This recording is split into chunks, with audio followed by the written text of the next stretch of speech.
Alright, so this is Storm Above the Reich. I've been playing it for a while now. I've played the Skies Above the Reich game quite a bit when it first came out, and you probably noticed I'm actually using the cards from the first game. They're sleeved and everything, and it's the same cards as Storm Above the Reich, so to save sleeves and, got spares on hand in case there's an accident or something with a spilled drink or something. I'm just keeping the other ones in the shrink wrap. But this is Storm Above the Reich. It's got, 4 new maps.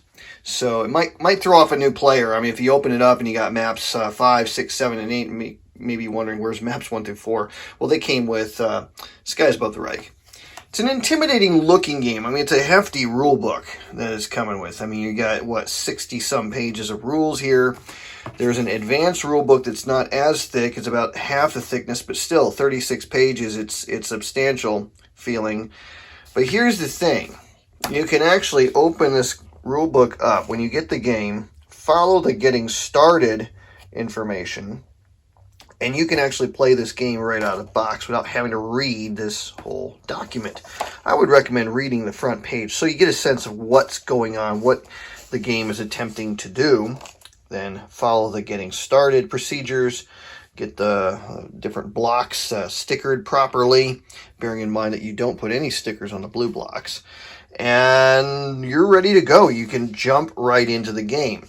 The way the game's set up is you can actually use this fold out. There's 3 fold out play aids.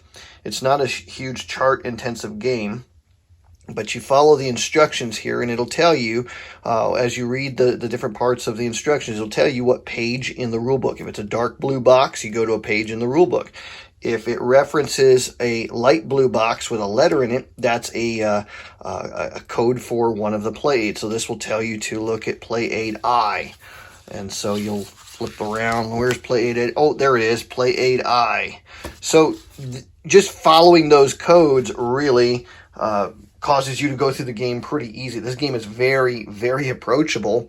And so don't let the size of the rule book and the printed materials intimidate you. This is actually a very easy game to learn, set up, and just start playing. There's 3 different levels. You can play the basic game, the advanced game. There are a bunch of optional rules in the advanced game rule book. There are new optional rules that were not in Skies Above the Reich. So just in conclusion, share a few thoughts about that. Skies Above the Reich and Storm Over the Reich are very, very similar. There are some differences, however. The differences are the maps, obviously, are different. So each formation map, they're double-sided mounted boards. I've got them under plexi, so they're flattening and getting used to the climate here so they don't warp on me. Anyways, they're all different from one another. So these are B24 maps depicting different formation schemes. And so you're going to have a different mix of challenges. You can actually use the maps from Skies Above the Reich with this game and fly against B-17s if you want to. The other things that's different in here is you do have different aircraft. You have some auxiliary fighters, some Italian fighters, and some Romanian fighters, which is kind of cool. BF-110s were in the original game. Ju-88s were. You got the Me-163. That's new. I think the other one had the Me-262.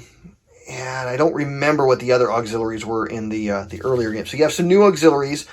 And I think the attachments are the same. I don't remember if the cable attachment was in the original game or not. But it is in this one. There are new advanced rules in here. There's a way to combine both of them together. There's 2-player rules. But the big one is the vectoring. Vectoring is a whole nother way to play the game. It adds a whole nother layer, I should say, to playing the game. More chaos, more... if the game starts to feel samey, I don't see how it would because there's so much that can happen to you in the game. But if it starts to feel samey, you can start playing the vectoring rules, which adds a layer to, well, what happens between the time of takeoff and then approaching the bomber formations. There's a lot that could take place there.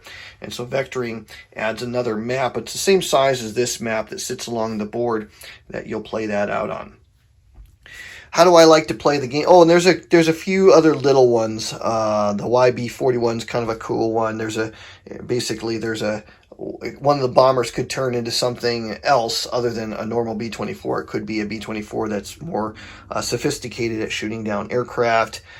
The shrinking box, that's a good one. If you kill or cause all the bombers in a particular formation to fall away from the formation, it's going to impact the neighboring elements. So if this element's completely fallen and or destroyed, that's going to impact that element and that element. That's kind of a cool optional rule. Aggressive mode allows you to be a little bit more crazy. Special rules for the ME-163. Aft firing rockets. So there's lots of different advanced and optional rules in this. So very similar to Skies, but there are, like I said, some notable differences, the biggest being vectoring. How do I prefer to play the game? Well, I played it with the vectoring rules, the whole shebang, and the advanced game. The advanced game, you have to actually kill the bombers in order to get the points on the mission. Causing them to fall out of formation doesn't really help you unless you can chase them down and kill them. So there's individual map, one-page map of a single bomber that you're going to use to make the final kill. So if you cause a bomber to drop out of formation, they're marked with a fallen bomber fallen token. If one of these is on there, all the damage tokens that have been accumulated, they go onto the turn track. At the end of the mission, when the time is expired, then what you do is you take your interceptors that have also left the main map and gone to the turn track, and you use them to you roll against the time differential where the bombers fell away, and you try to intercept those bombers. You then play that out on this individual sheet here, and the bomber's already got damage. It might even crash as your fighters approach it. So you don't get special credit. Your pilots don't get kill credit if it crashes before you get there, but you do get mission credit if it does. The thing about the advanced game is it greatly increases gameplay time. Because if you cause, say, to really win in the middle of 1943, you got to knock down and kill 4 bombers a mission average. In order to do it. That's a tough assignment. And so it's going to take you time to work through causing them all to fall, because you usually cause them to fall on this map. It's harder to get kills on this map.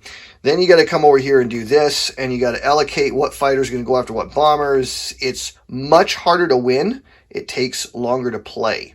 It is kind of fun to go after the individual bombers, but I find that it's a little bit more work. There's things I like about it, but I also find it's very, very hard to win the game. So if you're thinking the game is too difficult, that's maybe something to be aware of. One of the things that you're looking to do in the game is accumulate enough VPs to not lose and enough VPs to win. So in early 1943, if you have less than 10 or 10 or less, or if you did not earn at least 10 points, then you lose the game. Okay, if you get at least 20 points, you win the game. If you're somewhere in between, it's considered a draw, which I don't really like. But I kind of feel like if you're playing the advanced game and you're between these numbers, you should consider that a win, because it's really hard to do. You can if you don't send enough bombers after, or fighters after a bomber, he might still get away from you. You might run out of ammo. There's other things that can happen. There's just a lot more chaos involved. The vector rules, I personally did not enjoy playing. Especially when combined the vectoring rules with the advanced game, it was just like half the time I wasn't even fighting on this map. I was actually going after bombers that were stragglers on the other map, finishing them off on here, rather than even risking what's going to happen on here. It just wasn't as satisfying an experience for me personally. I didn't particularly enjoy it. I'm thinking I prefer to play the basic game now. I mean, there's a lot to like with the advanced game, don't get me wrong, but I think I just like to play this just because I can go through a campaign and it plays so much faster.